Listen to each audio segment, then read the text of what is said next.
Tarifaço ou recuaço? Qual o efeito da sobretaxação imposta por Donald Trump? Começa agora, JBR.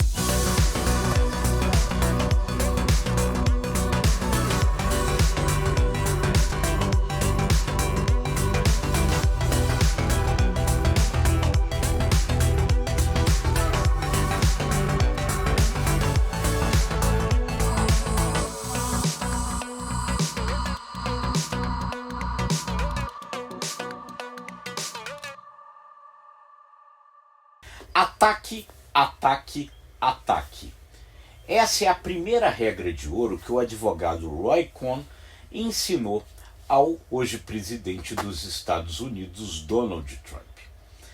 Isso está muito bem explicado em um filme que vale a pena assistir para entender como funciona a cabeça de Donald Trump. O filme O Aprendiz, do diretor Ali Abazi, que conta justamente essa relação que Donald Trump teve com esse advogado Roy Cohn, que foi uma espécie de mentor de Donald Trump no início da sua carreira. Roy Cohn, um advogado que não tinha lá muitos escrúpulos, ensinou 3 regras de ouro para Donald Trump. A primeira é essa: ataque, ataque, ataque. A segunda é: não admita nada, negue tudo. E a terceira delas é: nunca admita que perdeu, nunca admita uma derrota. E é assim que Donald Trump trabalha o tempo todo.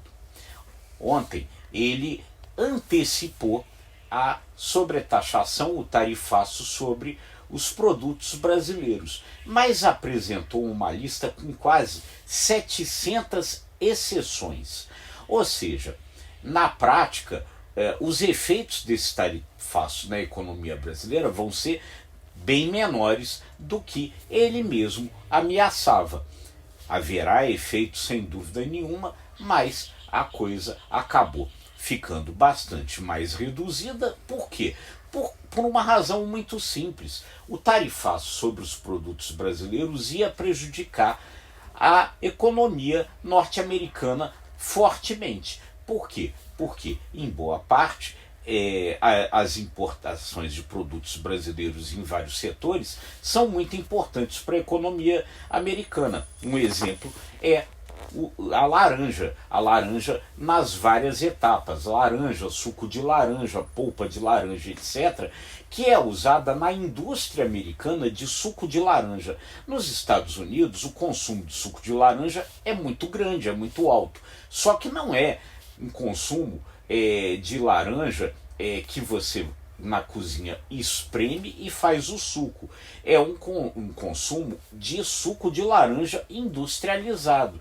Então há uma grande cadeia produtiva nos Estados Unidos que depende dessa importação da laranja brasileira e que ia ser profundamente prejudicada, que provavelmente haveria ali problemas sérios até de desemprego nessa indústria. Existem outros setores além do suco de laranja também. Então o que fez Trump?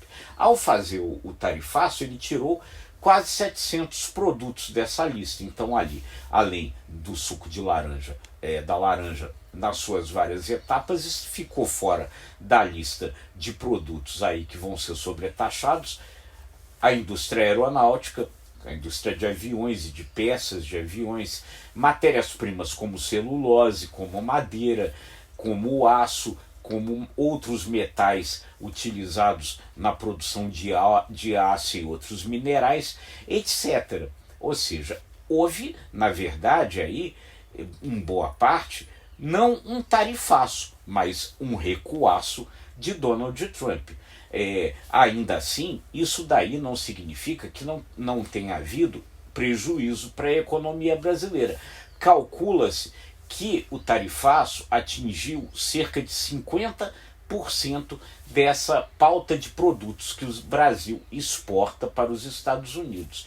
E há aí alguns setores que realmente ficam bastante prejudicados. Por exemplo, não ficou fora da sobretaxação o café, não ficou fora da sobretaxação a carne. O curioso é que o setor mais prejudicado, apesar da exceção feita ao suco de laranja, é o setor do agronegócio. E aí é complicado, porque, enfim, o agronegócio é a principal base de sustentação do bolsonarismo, que era o presidente Jair Bolsonaro, aquele que seria, em tese, o maior beneficiado pelo tarifaço de Trump. Nos Estados Unidos, o filho de Jair Bolsonaro, Eduardo Bolsonaro, ficou o tempo todo tentando fazer com que o tarifaço de Donald Trump fosse um sucesso, boicotando lá, por exemplo, as ações da comitiva de senadores que foi aos Estados Unidos tentar negociar uma saída para esse tarifaço. Aí, curiosamente, o setor que mais apoia Jair Bolsonaro no Brasil foi o setor mais prejudicado. Mas aí, voltando às regras de ouro de Donald Trump: ataque, ataque, ataque. Então, ao mesmo tempo em que Donald Trump recua no tarifaço em boa parte dele, ele ataca fazendo as sanções ao ministro do Supremo Tribunal Federal, Alexandre de Moraes, aplicando contra ele a chamada Lei Magnitsky, que impõe sanções a cidadãos que os Estados Unidos consideram que cometeram violações contra os direitos humanos. Então, a essa altura, Alexandre de Moraes passa a ter diversas sanções econômicas por conta de instituições financeiras que tenham a sua sede nos Estados Unidos. São sanções que vão realmente provocar prejuízos a Alexandre de Moraes. Ele, por exemplo, pode ficar impedido do uso de cartões de crédito de bandeira americana, de empresas cuja sede seja nos Estados Unidos, ter dificuldade e até ser mesmo impedido de usar esses cartões de crédito mesmo no Brasil. E outras sanções, ele não vai poder ir aos Estados Unidos, outras coisas assim. Então, o que aconteceu?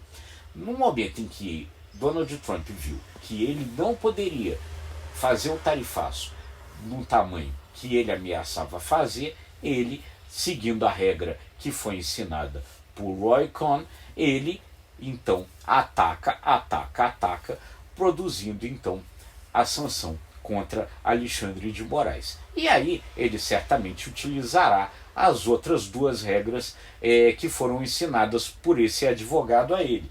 Ele nunca vai admitir que houve um recuo, ele nunca vai admitir que tenha perdido nessa história aí. E, claramente, a gente deve imaginar que ele não vai parar por aí. Ele é presidente dos Estados Unidos, ele está numa briga contra o Brasil, que é uma briga mais política do que econômica, e ele certamente não irá parar, não irá admitir que nessa primeira etapa Lula venceu e ele perdeu de certa forma.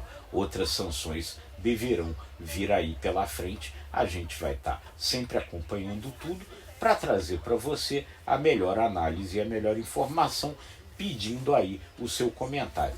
Quem ganhou, quem perdeu, há vencedores e há vencidos numa história grave como essa?